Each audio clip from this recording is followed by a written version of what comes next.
Welcome again to this week's edition of LdnOnt TV here on Rogers TV. I am your host, Bronagh Morgan, and welcome to the show where we talk about what you're talking about here in London and Southwestern Ontario.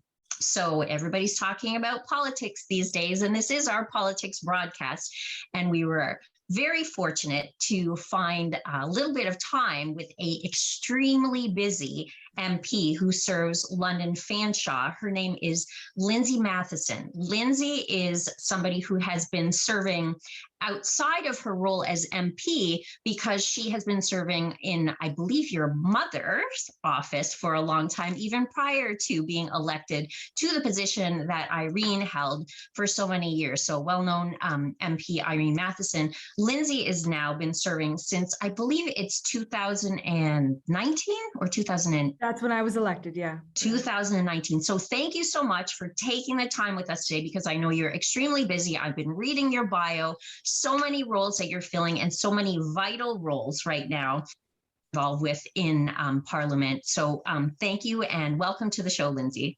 Well, thank you so much. I've been so incredibly honored to do this work, and I didn't work directly for my mother because that would be illegal. And sorry, you know, we would my goodness. No, but I did work for other members of Parliament, four actually, and I learned so much. I mean, from my mother, of course, and directly from this community. But you know, everybody brings a different take and spin onto that role, and so I am so grateful for everything that I learned. And it's interesting because now I'm trying to incorporate it and remember, you know, how did they handle this, or what was it like at that time, and very different now. Now everything is, and again, trying to put my own mark on it and where Absolutely. I want to go. So yeah, we've spoken before with another really wonderful local MP, Karen Vecchio, who also moved from a role that was serving in the office of a member of Parliament, and then later on became elected. And that's really important. I think that's a perspective that is extremely helpful to Karen, because she understands, you know, the day-to-day operations of the constituency office and what the constituents need. And that's a piece of experience that you bring to the table as well. Well, yes, and you know, when I was elected and when I was really campaigning and preparing for that, I thought, oh, you know, like I know where things are. I know the people to go to. I know the processes. I know the procedures. I do know how all that works. But like everybody else, when that pandemic hit shortly after my election, life was just changed. We had to adapt in so many different ways. And everybody has had to continually, sometimes week by week, change, readapt, reevaluate. And so just like everybody else, it was very, very different than, I guess, what I had initially thought it might be, but I still love it. This week I get to be in London. The house is on a break and a recess, and it really regrounds me to meeting all the folks that do such incredible work in this area, in this riding and in this region. And I'm always just so grateful to be able to help them in any way I possibly can and represent them. So. Yeah, one of the things that I know about when I call your office, you get a call back. Like I get a call back, and I don't even live in the London-Fanshawe area. You're very accessible. Your office is very accessible, despite the fact that people haven't been able to visit in person over the last couple of years. That was so incredibly important. And I know that it's been hard on my staff too. They've had to adapt. They haven't been able to see their families. They've been worried about if they're going to get sick, all of those things. And so we've had to constantly readjust. Sometimes they're working from home. We've had to keep the door closed just to minimize traffic so that we're keeping people safe. We have a lot of cleaning supplies and spray, you know. But that was always so fundamental. And the one thing that I learned directly from my mother that spot on was absolutely that you serve your community. That people, I mean, people across Canada, people across London, but in London-Fanshawe, they need someone who's going to fight for them. And even if we aren't the source of where they need to go, even if it's not a federal department or program, we can refer, we can help them figure out where to go. Navigating government's resources and your way through some systems, it's difficult, but advocating and helping them to connect with some community resources. If there's anything that we can do, sometimes we just listen. And I am so incredibly grateful to my team. I wouldn't be here without them. And we do it together. I think that's one of the things, as having been a staffer, I know what that means to have that cohesion of a team. And so I try really hard to ensure that that's the case, and that we go above and beyond, because people deserve that from their governments. Absolutely. It's one of the most frustrating things I'm sure a lot of people feel, as well, as when they just get the answer that that's just not my job. Something in government. Yeah. And that's not a, Even me, I that's get not a message that you ever get. Yeah, that's not a message that you get from Lindsay Mathyssen. And that's one of the things that I think is really, really fantastic about your office in particular, and you as a public servant. Lindsay, can you talk to me a little bit about what you think are some of the more important issues that you've been able to work on behalf of London-Fanshawe in terms of taking those issues to Ottawa? A lot of them, of course, they're pandemic related. They're sadly financial. I know that we are in a incredible housing crisis in this city. I talk to so many people, especially now that the pandemic has gone on and government resources are being cut back. That has been incredibly difficult. A lot of seniors have come to us, and we are trying to help in whatever way we can to provide those resources. We've done that, and one of the incredible things, we were fighting for CERB. We were fighting for more allocation for wage subsidy and students and you name it. So that was the major thing. Even just immigration is a big deal in this riding. Of course, the pandemic has impacted how people are coming into Canada, but we were having issues before. There were huge backlogs before, and so that's just increased. And people are being separated from their families at a time, especially when they need more support. I hear from so many mothers who are trying to, and this I think it sets perfectly into International Women's Day as we encroach upon it, but women are often the main caregivers on both sides for kids and for their elderly parents, but they need those supports. And if they're continuing to work, if they have to or want to continue to work as they should, then they're being squeezed in that way. And so being separated from that family support for very long periods of time, it's something that we're working really hard on as well in terms of that family reunification piece. But every day is something new. And it's actually why I know that I always love this job, that you can come in with a sort of set of expectations of what your day would be, and then it's entirely different. And it keeps you on your toes, I guess. Absolutely. Absolutely. And I spent a little bit of time reading your bio online just before we had this conversation. And when you talk about, you never know what this job is going to throw at you, and every day is different, you have served in so many different roles, even in just the last, I guess, coming up on 3 years now, serving as our MP. And so I know that we're getting close to break time, but critic for national defense, I believe, is one of your roles now. Deputy House Leader. You've previously served as women on the Women and Gender Equality. Is it that a commission, or that was one of your roles as well? Diversity, inclusion, youth issues. So I want to get into a little bit more about all of these varied roles after we take this short break. We're going to be back with more LdnOnt TV with MP for London-Fanshawe, Lindsay Mathyssen. Stay with us.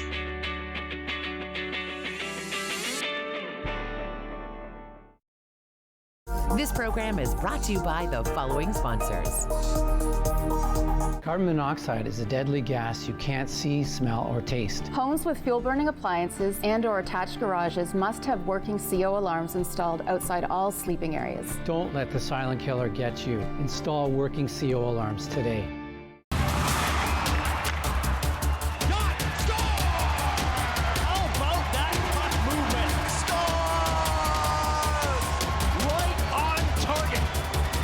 tonight's action on Rogers TV. Hi, I'm Carolyn Cameron, host at Sportsnet. And that's the question mark for what the next step the NHL and the players will take. I decided to volunteer at Rogers TV because I was in broadcast journalism school in London, Ontario, and I wanted to get a little bit more experience. So Jeremy, didn't do too great in ultimate frisbee? No. I wanted to learn behind the scenes, learn different roles, while at the same time figuring out what I like to do. I'm a little afraid, but I'm kind of excited too. I mean, look at this getup. Is this not the coolest? My time at Rogers TV really helped me in my career because it really set the stage for what I do now. I was learning about radio broadcasting in school. All of my TV experience came from Rogers TV. I look the part though, right? Exactly. With this and the camera, I'm all set. Especially working on air, that definitely helped me land a job at Sportsnet.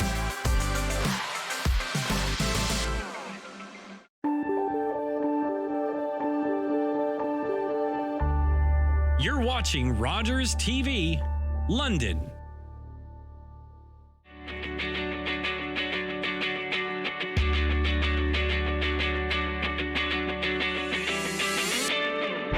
Welcome back to LdnOnt TV here on Rogers TV. I'm your host, Bronagh, and I've been speaking with MP for London-Fanshawe, Lindsay Mathyssen. Lindsay has served in so many roles that I tried to kind of laundry list before the break. So many roles, such a busy person. And she did mention that we are coming up on International Women's Day on March 8th. So one of, I think, the roles that's probably closest to your heart, Lindsay, is the role that you served in women and gender equality. Talk to us a little bit about, why that role is so important, maybe your takes on International Women's Day, and maybe some of the things that you've tried to accomplish or are still working on behalf of women. Well, and of course, back to the pandemic, we know that women were disproportionately impacted, and in terms of the intersectionality of if you're a woman and you're a woman of color, or you're an Indigenous woman, or you're a student and a woman, or you're a mother and you're a caregiver for your parents and your children and your family. All of these things, we very soon into the pandemic. I sat on the Status of Women Committee, an official parliamentary committee, and we saw that dramatically.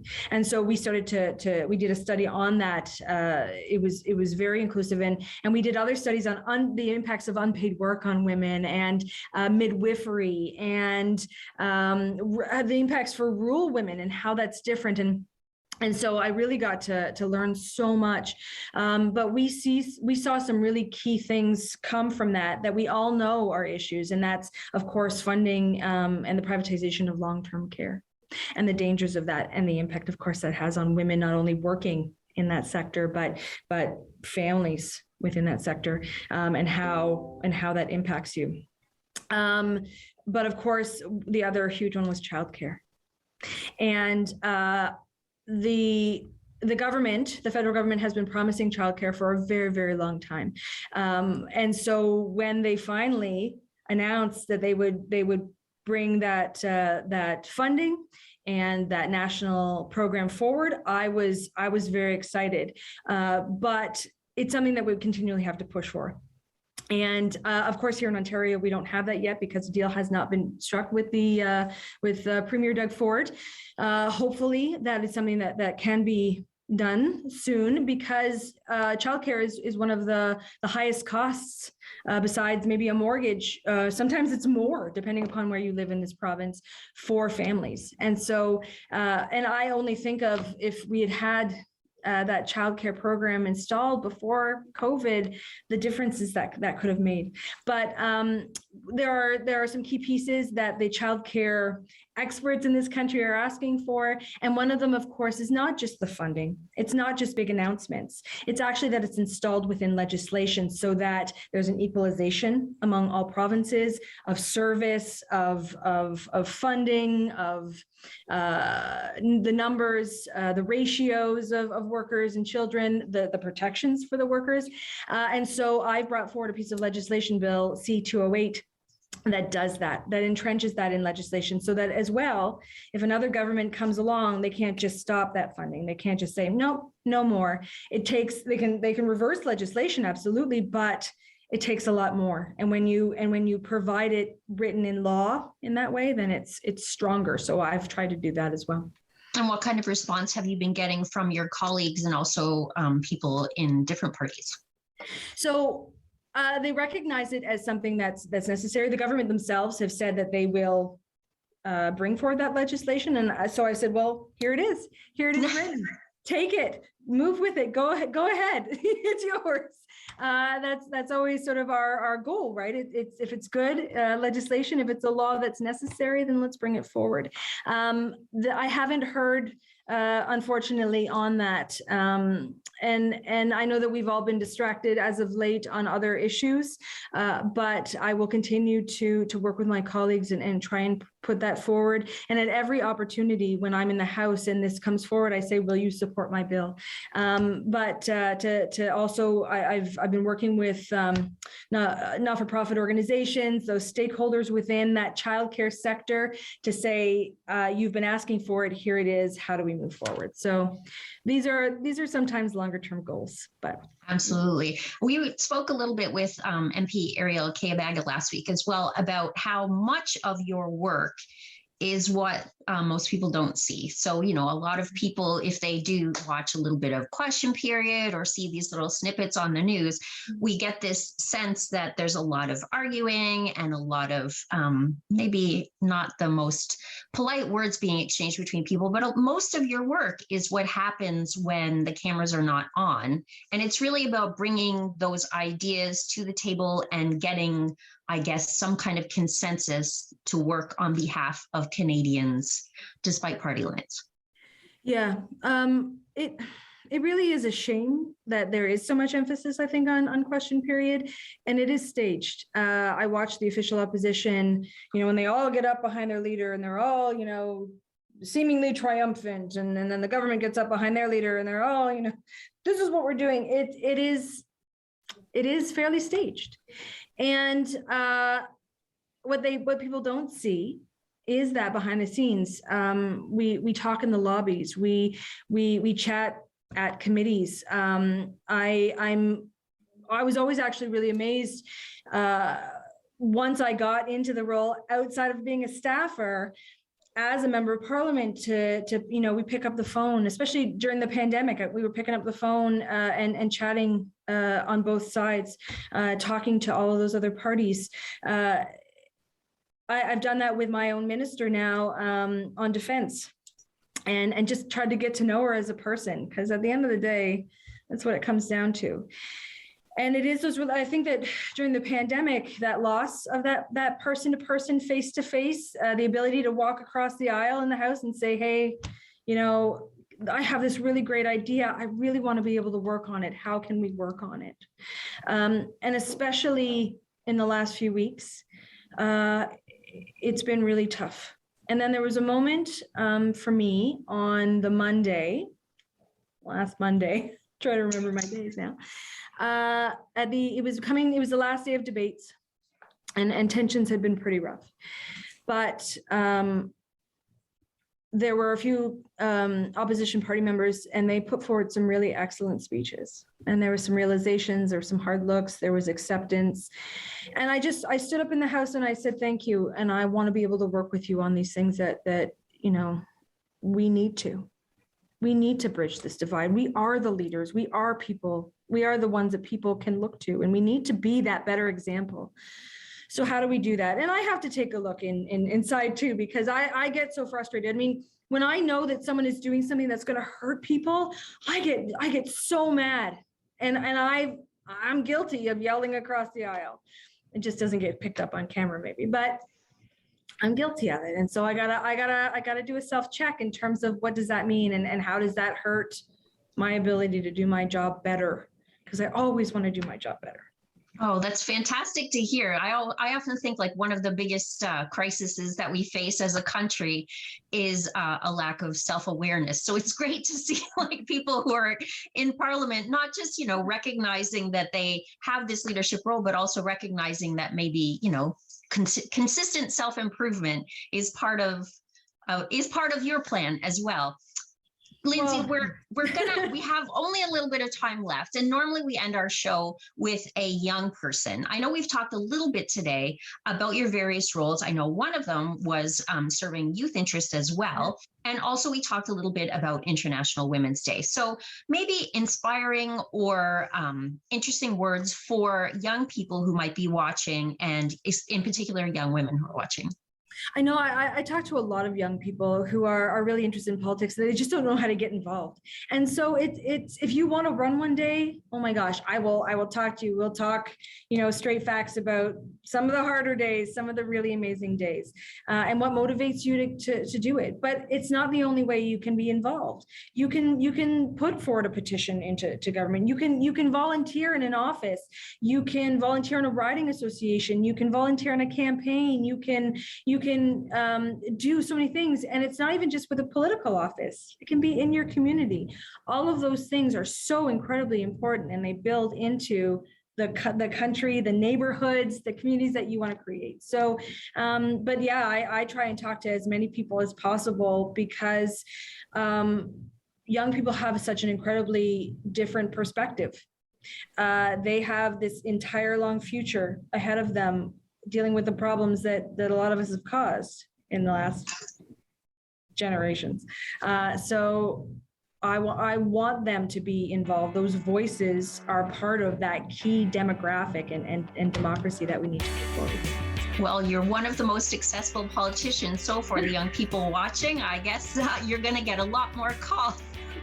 Lindsay Mathyssen's office. Bring it. Thank you so much for taking the time today, Lindsay, to spend some time with us on LdnOnt TV. We're going to have to take another break, and we'll be right back with more.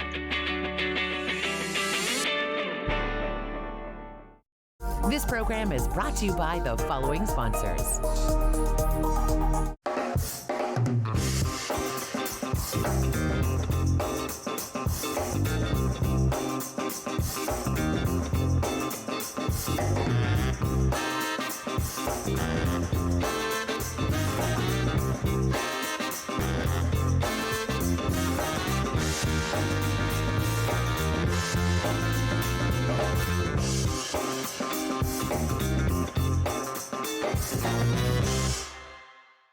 Hi, I'm Dan Mailer. I'm the host of London Lights, the show where we talk about notable Londoners who have made a big mark, big impact on the world of music, entertainment, sports, politics.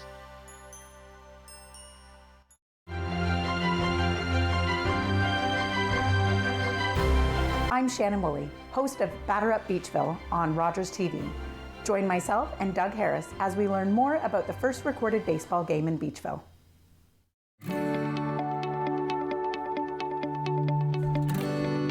You're watching Rogers TV.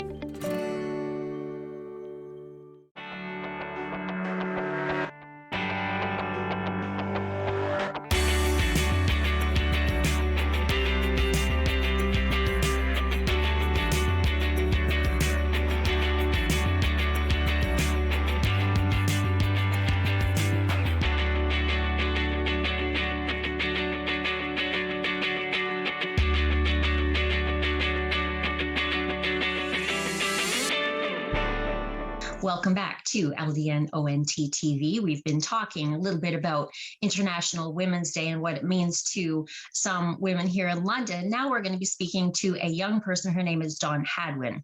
Dawn is a student in business law at Carleton University, and she's got some interesting takes to share about International Women's Day as well. Thanks for being here on the show, Dawn. Thank you for having me. I'm super excited. So talk to me a little bit about, how important is International Women's Day to you, and talk about some of the things that you're involved with at your school. So the first thing that comes to my mind definitely is Carleton's Women's Legal Network.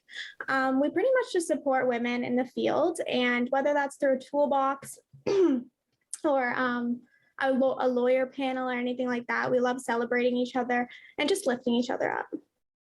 So why is it important to have something like International Women's Day? What does it mean to you as somebody who's entering the field of potentially law, maybe politics, maybe business? Yeah. I just think I want to know that while I'm applying for school or applying through the LSAT, that a man isn't going to get the job over me just because of his gender. I think that's like the prominent thing for me, as well as like having other women in like leadership roles and that kind of thing. I think that's just so important. And have you been able to develop any relationships with, say, mentors through the process of being in university and through your work with the Legal Network? Oh, definitely. My one professor, I'm not sure if I'm allowed to say her name, Professor Hollis. She's super awesome. She's been helping me actually with my thesis on incarceration. And whenever I have a problem, she's there for me, but she also lets me work independently and is just a very good role model for me. Fantastic. Now, we talked a little bit about the things that you're studying in school. What is the goal for you long-term? And has anything changed over the last couple of years as you've, obviously been studying through a pandemic? What's kind of standing out for you?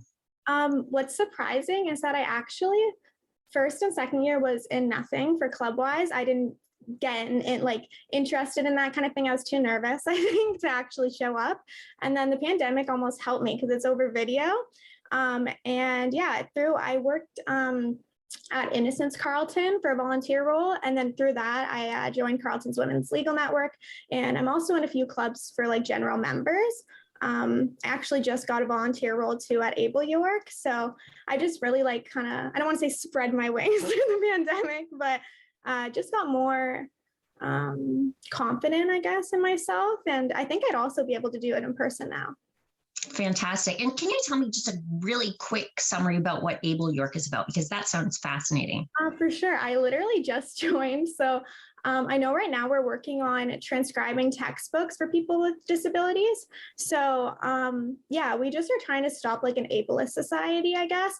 And like throughout the pandemic, I think it was really prevalent how like people saw it as like, oh, I'll just get COVID, but you don't think of the people that have lower immune systems and that have a disability or something like that. So I think just getting rid of that and the not gender stereotypes, but like the stereotypes and stigma that come with disability. Yeah, absolutely. So wonderful that you're involved in so many things right now and that you've been able to take the time today to talk to us a little bit about all of the things you're involved in, International Women's Day. So, stay busy and we're looking forward to hearing more from you in the future.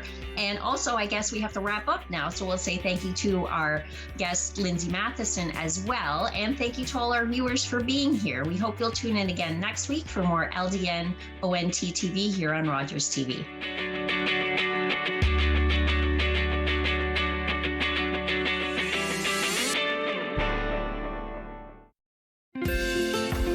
Call the Rogers TV viewer response line, email us, or connect with us on social media.